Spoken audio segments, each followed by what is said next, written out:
ખેડામાં બાઇકને બચાવવા ટ્રક ગટરમાં પલટી. નવગામ નાયકા માર્ગ પર અકસ્માત, કોઈ જાનહાનિ નહીં.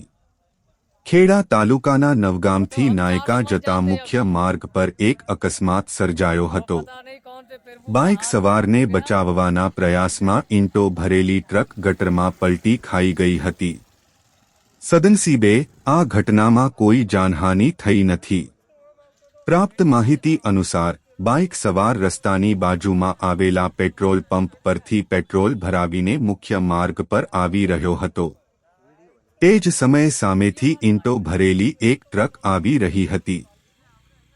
ટ્રક ચાલકે બાઇક સવારને ટક્કરથી બચાવવા માટે તાત્કાલિક ટ્રકને ગટર તરફ વાળી દીધી હતી.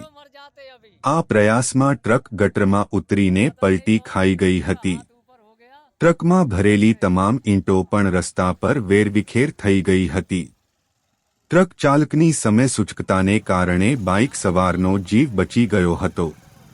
અકસ્માતને પગલે માર્ગ પર થોડા સમય માટે ટ્રાફિક જામ થયો હતો, જો કે બાદમાં સ્થિતિ સામાન્ય બની હતી.